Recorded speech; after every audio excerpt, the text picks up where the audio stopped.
Sabrina 70s comic issue 2. With Hilda in purple this time, she asks Sabrina why Archie's here, talking as if she's recognized him but never saw him in the house before.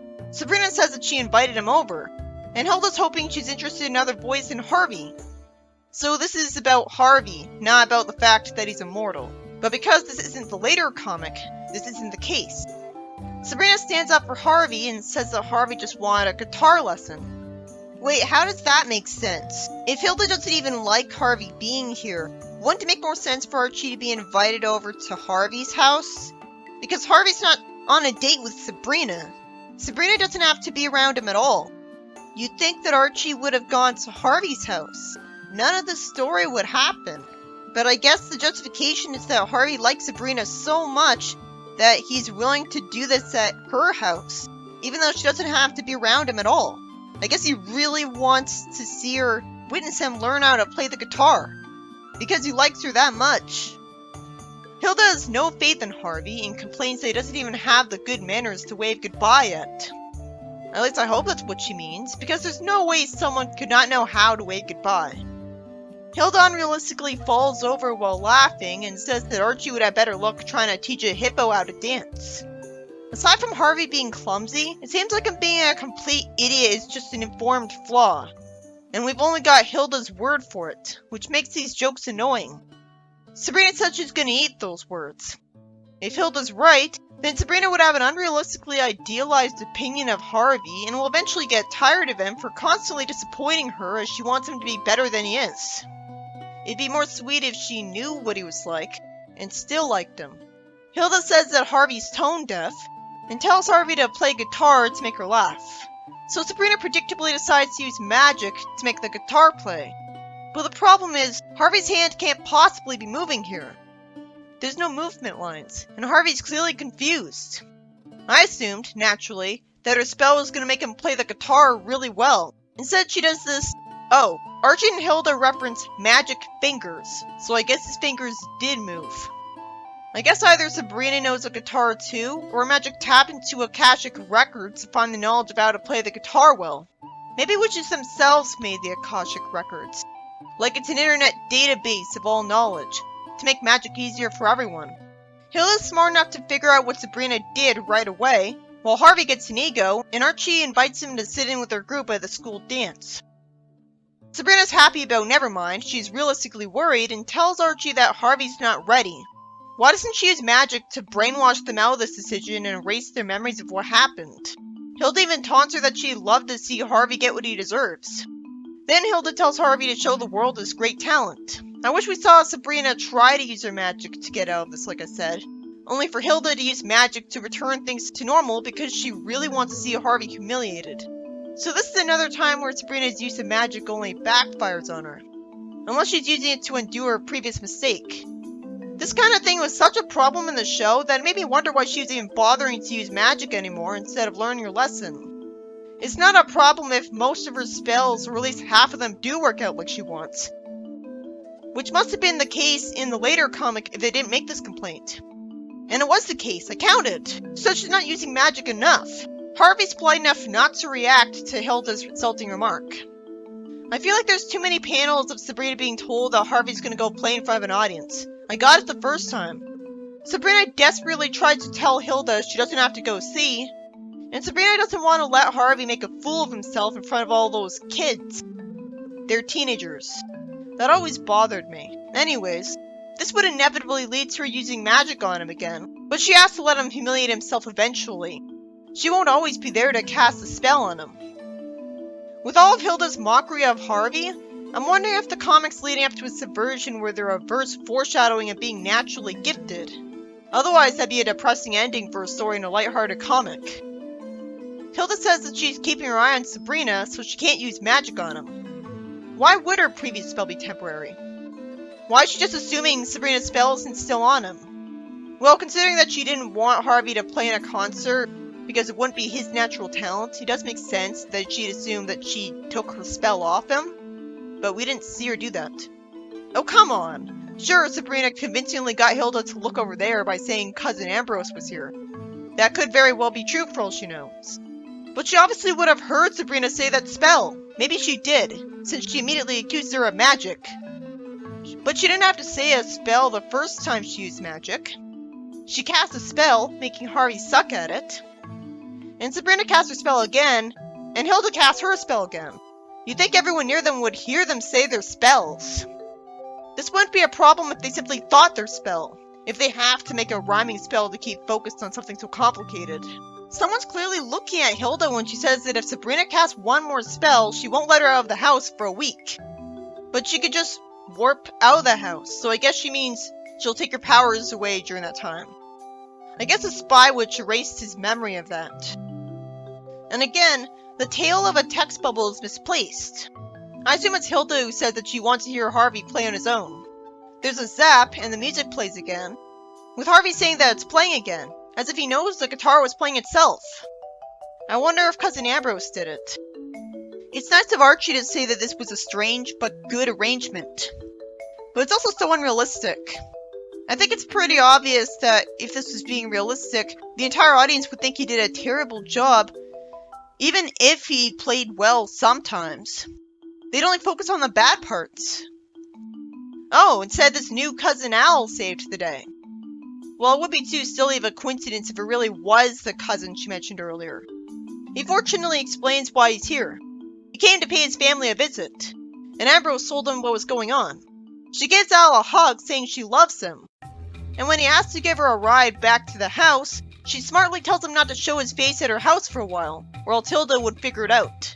In the next story, Cousin Bert shows up. Another cousin.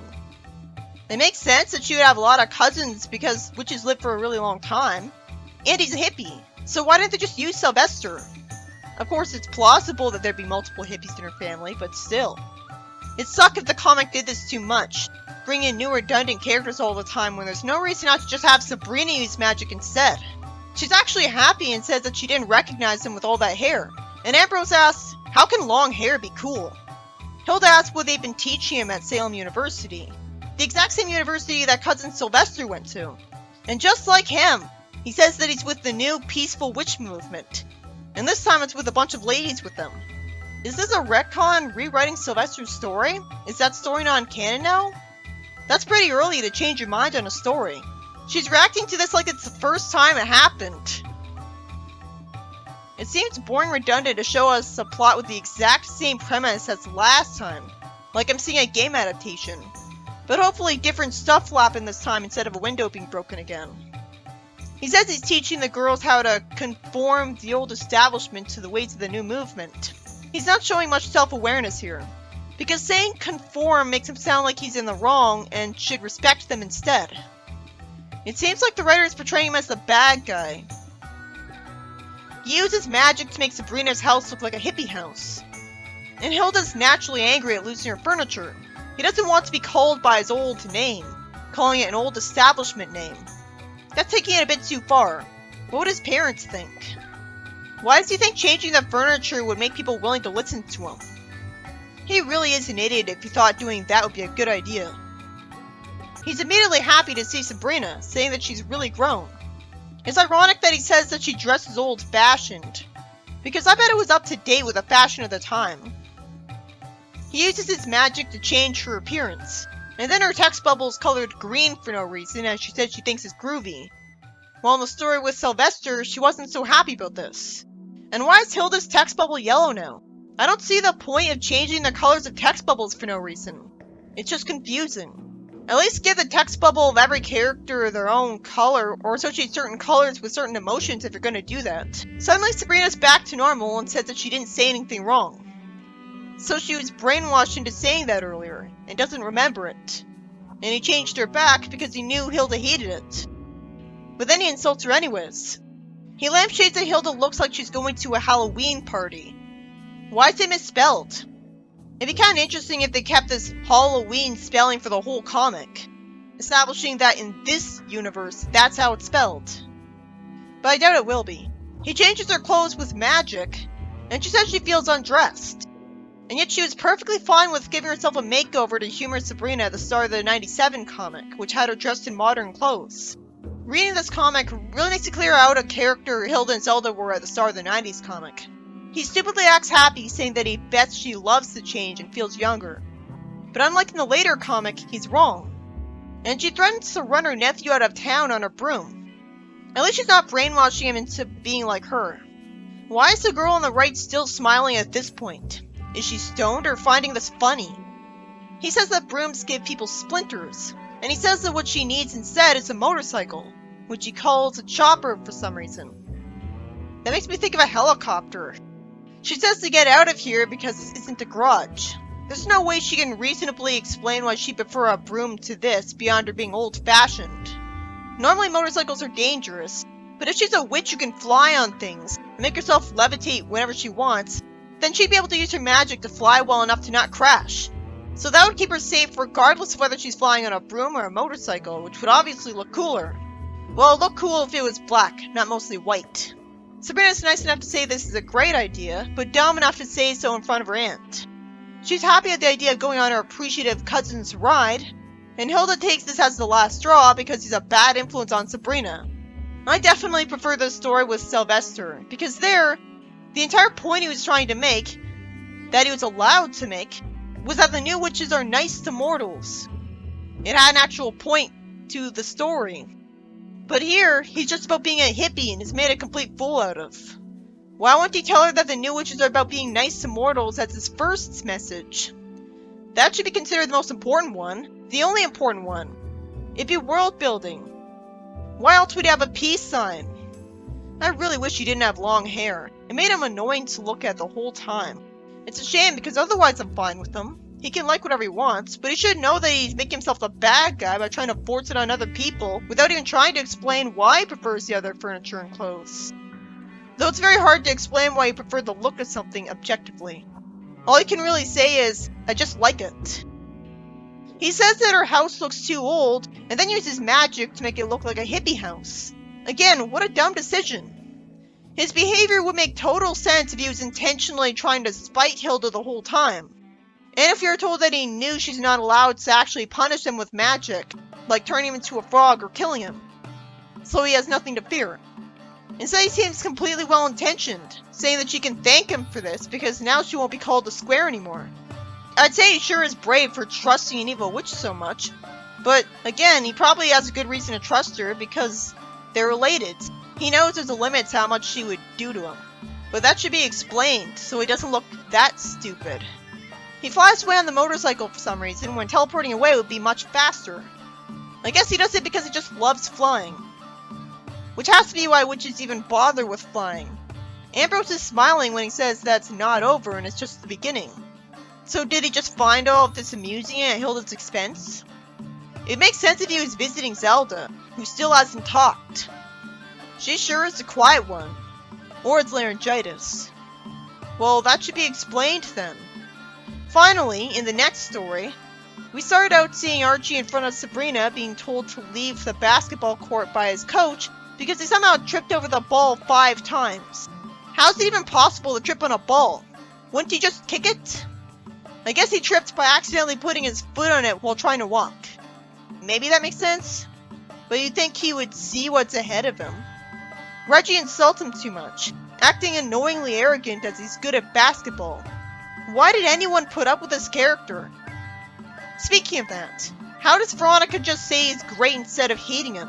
Well, to be fair, he's not being any different than Sonic at his worst, who's also egotistical and able to back it up. It's forgivable with Sonic because he's a hero, and competent, so he does enough good things and shows a soft side enough that you see him as deeper than just a smug jerk, at least in the good continuities. Why are there so many panels being wasted on Reggie's taunts and Archie being humiliated? I got it the first time.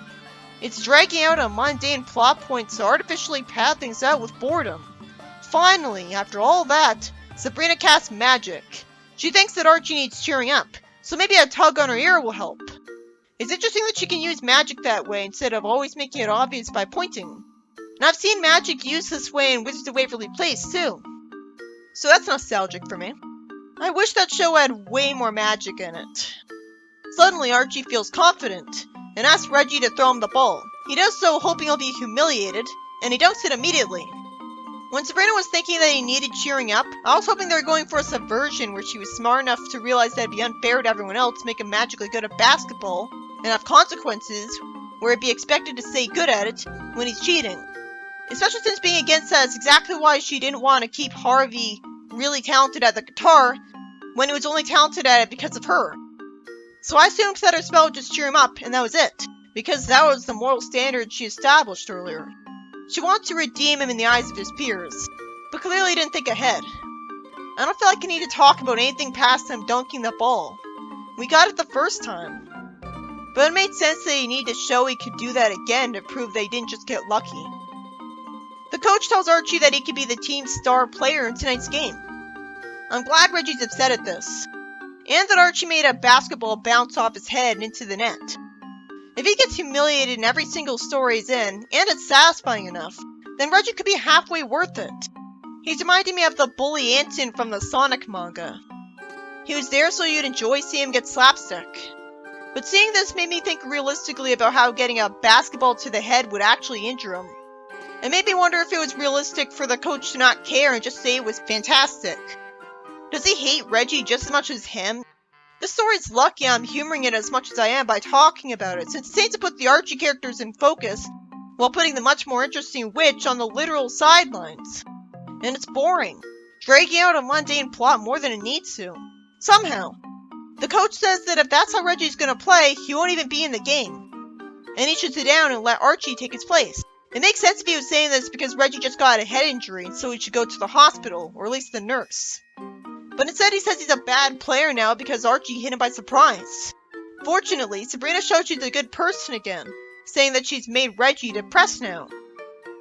But you'd think that her saying that out loud so close to everyone around her would immediately make them look at her and question this. It should have been a thought bubble. At least the consequences to her magic are realistic. Veronica says that she'll let Archie escort her to the victory dance tonight if they win. Let him? You'd think if she really loved him, she'd want a date with him regardless. So that's why I was always on Betty's side. I always remembered Veronica's a jerk. I hope it's explained that she buys Archie tons of great things, and so it's only smart of him to take advantage of that. Who wouldn't? But that leaves him in the position where he has to humor her and date her instead of a nice girl, or he might not get gifts and fancy dates anymore. But the whole premise is centered around the unrealistic idea that Betty and Veronica will keep competing for him no matter who he dates. Like he's a polygamist and is socially accepted. A gutsy, radical idea that probably got the comic popular in the first place. He has good reason to think he can get away with this because he always does. I assume the reason Veronica thinks she's so great is because she's pretty. Sabrina complains that she gave Archie so much confidence that he turned into Reggie. So he's no better than him. He's just the loser instead of the winner most of the time. Because the minute he becomes a winner, he becomes like Reggie. Like all he needs is more luck. Again, why is no one reacting to Sabrina saying this out loud? And it's always been weird to me that Sabrina's being drawn differently than she was in the stories before this. It's like she's a different person. Or it's a different universe entirely. I thought of that the minute the story started, but I was holding off on complaining about it. But now I'm bored enough that I feel like it. Betty cries, and Sabrina compassionately asks her what's the matter. And is told that Archie was supposed to take her to the dance instead. And now he won't even know she's alive. I thought he was a good person. I thought that was his one good quality. I wish it was explained that he's just trying to get expensive gifts out of Veronica, instead of him being a total jerk who implies that he doesn't actually like Betty, and is only dating her because she wants to settle, because sometimes Veronica's a jerk. Maybe he doesn't love Betty if he's fine with obviously upsetting her, as long as it means getting to date a rich girl. All he needed was to review one story like this to feel like these two girls would be better off without him. Won't he be able to hear her sobbing, since she did it in the same panel as him? And how sociopathic is Veronica to not try to comfort her if she has to hear her sobbing as well? Maybe they did notice and feel sorry for her, and we just couldn't see it because the panels didn't have any room for them looking at her. It's confusing because we're supposed to believe that Veronica is her friend, and so is Archie. So Sabrina unzaps the spell to fix things, tugging her ear again. I'd like to see her do magic that benefits her more often than not, though. She'd work better as an escapist character that way, using her magic casually a lot. I guess the writers think we'd be too jealous of her if they didn't have her screw up every single spell. The story has impressively fast pacing finally, because instead of us having to wait until the next night, After a time skip, for Archie to demonstrate that he's back to normal, the coach miraculously thinks to tell Archie to do some practice baskets for no reason. So he throws the basketball at his head. Somehow he's fine afterwards instead of having a concussion. Maybe I'm overestimating the damaging effects of sports balls. I mean, I know I got hit by one at some point, and I was fine afterwards. But still, you'd think he'd look more worse for wear in the next panel instead of still standing up, without even a bump or black eye. These characters are all teenagers. Why would showing Bruce on them be considered too dark? It should never get too dark, obviously. But still, it looks like its intended audience would be teenagers because all the characters are above the age of a kid. Archie slips, and the coach says that he knew it was too good to be true, and he tells Reggie to go on the court and takes Archie out of it. I hate that Reggie had that line. I'd much rather see him get humiliated again. I hope he's firmly the scrappy. Veronica looks like a jerk saying to forget the dance, but she is relatable when she says that she wouldn't want him to stumble over his own feet. Or hers. Who would want that? It's smart of her to think she could do better. But then why did she keep going after him? You'd think if she was arrogant because she's pretty, she'd think that she could date any guy and wouldn't need to settle for him. But I guess she does settle for him because most guys think she's a jerk and don't ask her out. Or maybe she thinks that she's better than every guy, so she has to settle for Archie. I'm forced to assume that she thinks he's really handsome, so she can't help herself. Betty's nice to him, saying to cheer up and be happy that he was doing great out there, even if briefly. Even though it didn't matter because it was just practice. The story ends with her saying it was for a short spell, and Sabrina asks how she knew that, looking serious like she actually thinks she figured it out. Well, it was really obvious. And it's relatable that someone with a secret would be paranoid that someone would figure it out. I just feel sorry for Betty. She could do way better than him. So I'm just wondering why she's settling. It's just a severe crush. And why did the story in a Sabrina comic have to force me to talk about the Archie characters so much like I was reviewing an Archie story, when Archie's more mainstream? I hope I'm actually allowed to review it. I know the Archie fanfiction was made illegal. There's actually a story after this, but it seemed so off-putting to me at first that I didn't review it until the next day. Maybe because it seemed really cliche and started out with me detached from it because there's narration out of nowhere. Out of nowhere, we see Sabrina approaching a house past an opened gate, while narration says that it squatted and clutched the crest of the hill like a fat gray spider. Crest? Then it seems like the narration is talking about a house. So why did the narration say it squatted? Houses can't do that. That's bad narration. It's pretentious, trying to use words unexpectedly and just coming off as not knowing what the words mean. Like the narrations in Flint's fanfiction. As the car driver fled back to town in terror, for no stated reasons, so I can't take it seriously, and I wonder why Sabrina came to this house, Sabrina stood by the rusted gateway and drank in the horror of her inheritance. And the double doors of a manor beckoned her. Again, pretentious narration. And it's especially confusing because it's first person from Sabrina, a dumb teenage girl. I assume this is a haunted house, but Sabrina's a witch. She would be able to handle herself just fine. No matter what. Unless she's robbed of her powers. I can't take this seriously right now because I don't know why she's here, so the plot feels arbitrary.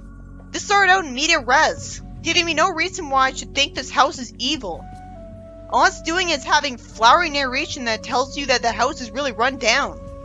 That's why the hinges of the opening doors creak so much. Once Sabrina used magic so that they wouldn't creak. Finally, a suspiciously smirking guy says that Sabrina's here and she's finally the new owner of the Doonesbury Manor. Why would a teenage girl be given this? Is he a witch too and rules are different in the other realm? Because this isn't the other realm, but it could still be a witch's manor. The guy introduces himself to her as someone who's been caring for the place since she lost an uncle we never heard of. Sabrina's narration disturbingly reveals that she felt herself blushing from his frank inspection and liked the glint in his eyes. She's not drawn as blushing though.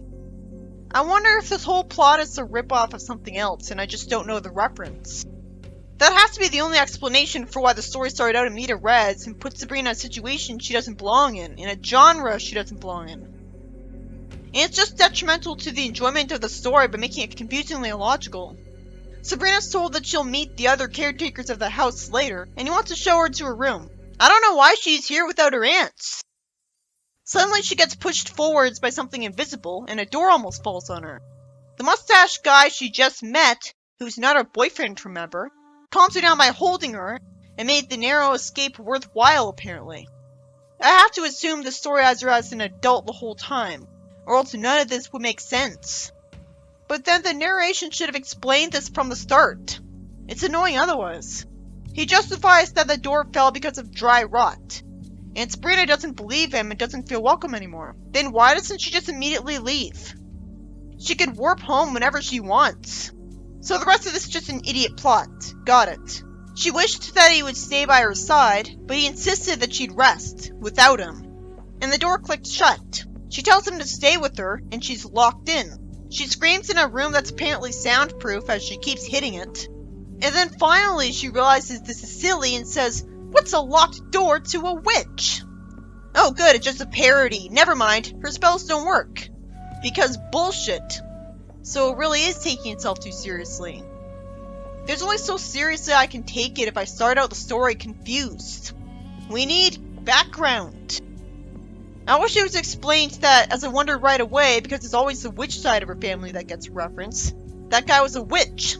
It'd make a lot more sense to me that all this supernatural stuff is a witch's fault, not a ghost. Except if a witch wanted to kill her, he'd just instantly do so.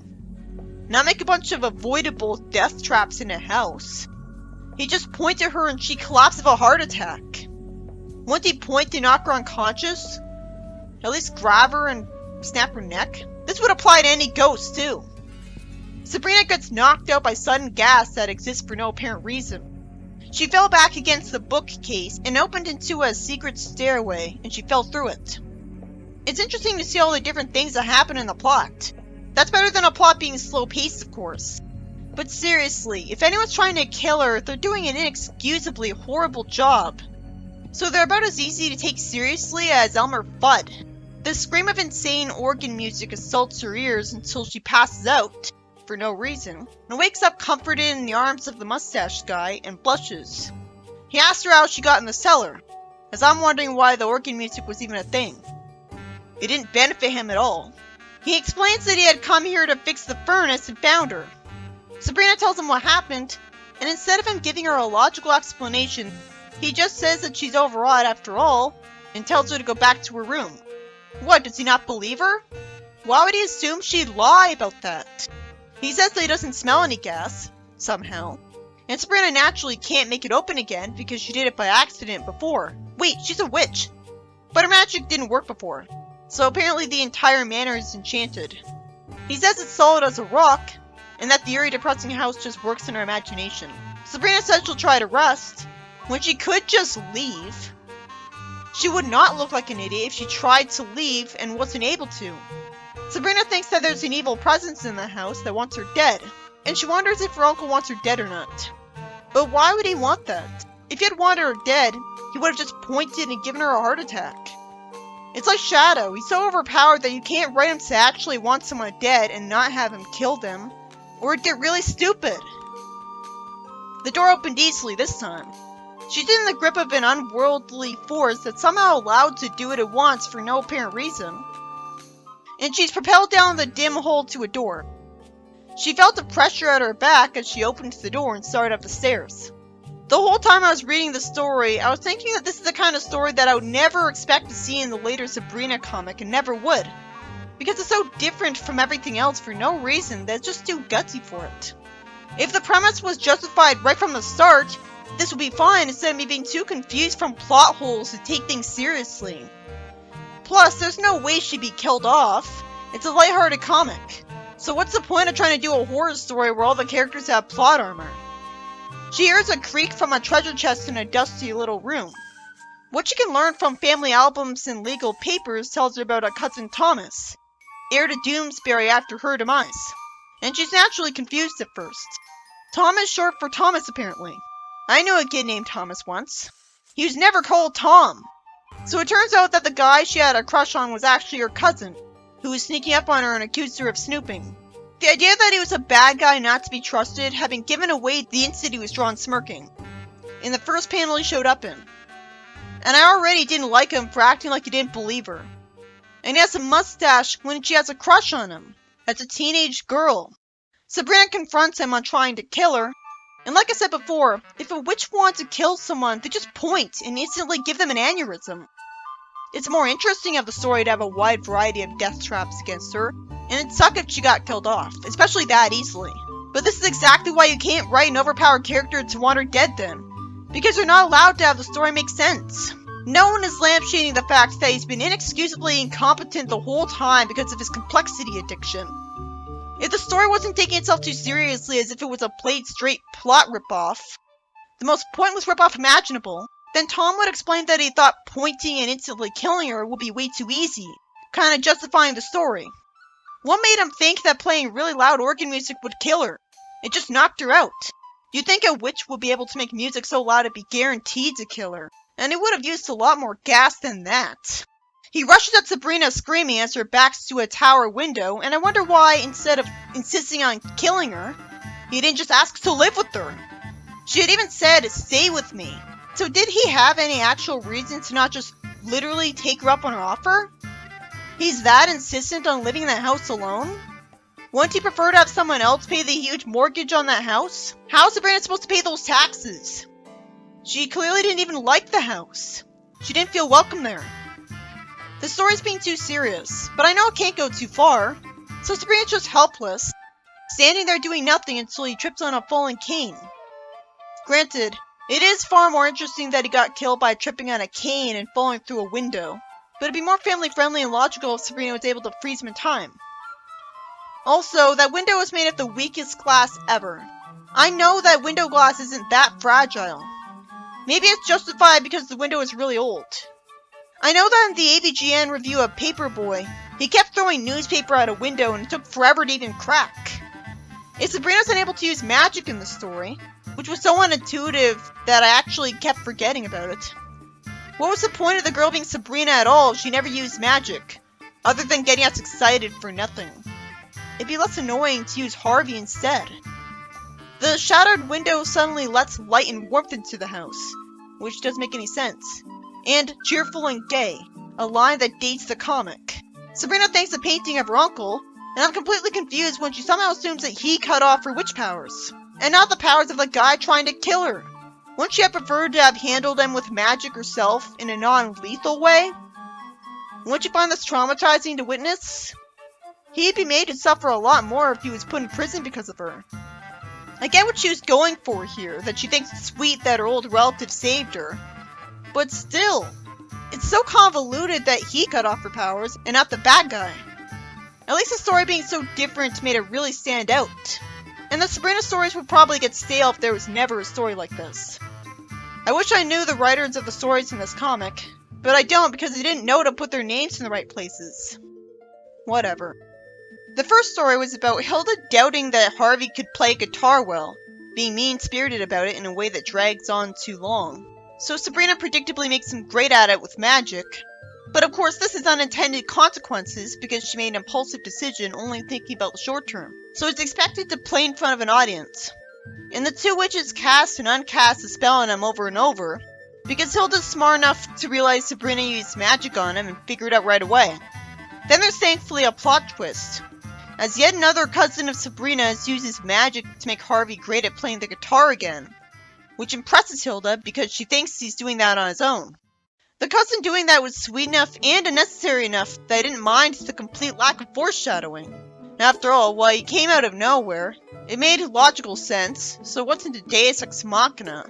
She did say that a cousin will be around there, so it's smart that at least one cousin showed up, but we should have been told he'd show up earlier. The second story is an inferior second go at the story about Sylvester in the previous issue, where he's got a different name and the characters all act like this is the first time they found out he was a hippie now, and yet they never reference Sylvester. Only this time, he's not explaining that the new witches are good to mortals, which was really important exposition explaining that not all witches are like Hilda, and Sabrina isn't the only good witch. And it was subversive because it wasn't completely wrong, or completely right. But here he's just a complete idiot, trying to confirm Hilda to hippie ways when he should know it's pointless.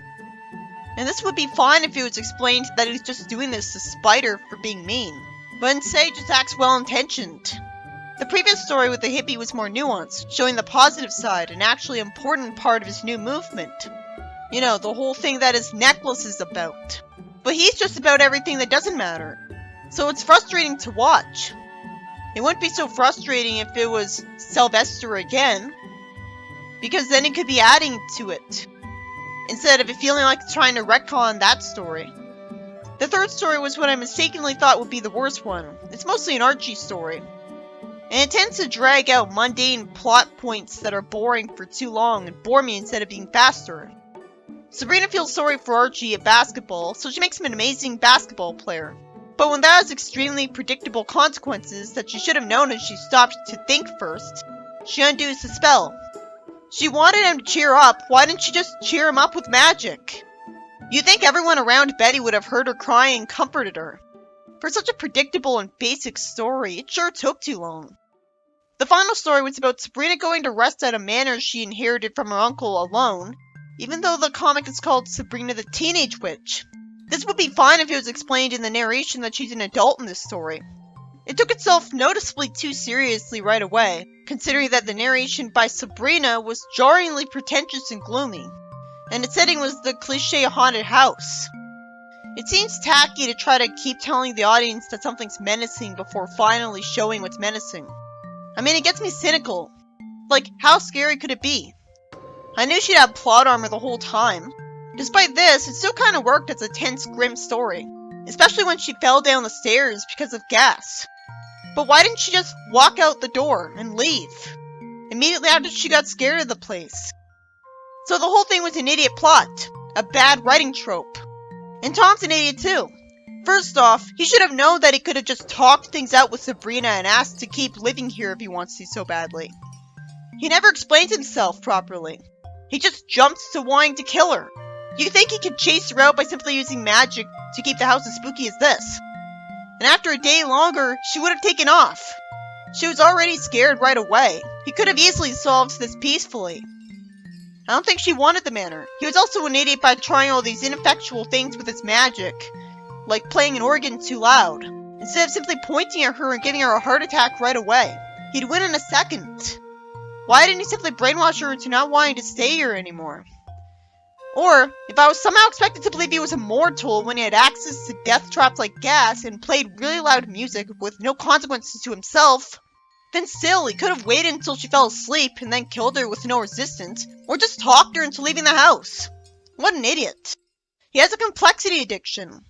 I did love the twist that she got led to legal papers that told her who he was and what his motive against her was. But the fact that the story involved a ghost just made it feel contrived. It wasn't explained why the ghost was allowed to be on Earth.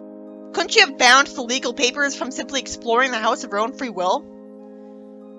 Why did the ghost have to lead her to them? What took so long? The whole time I read the story, I wondered if this was a whole story rip-off of something else I didn't get. Because that explained why the story is nothing like Sabrina, starts out immediate res with Sabrina in a role she'd never be in, and shockingly, doesn't even take advantage of her magical powers. So then what was the point? I got my hopes up when she said it was silly of her to not use magic when she was freaking out about being locked in. But instead of the story being creative, her magic didn't work. Because her uncle stole her magic for no reason when he wanted to protect her? It is a unique story by Sabrina standards. This would never happen in the 97 comic. So it gives me the kind of gutsy story impression that early Archie Sonic had, where the writers were daring enough to write anything, and you never knew what you'd get next. So at least this makes a big impression on me and wakes me up, instead of letting me get bored of Sabrina stories. Already I was starting to notice that the comic was focusing too much on a formula where Sabrina's one spell screws up for the whole story, which just makes her look like an idiot.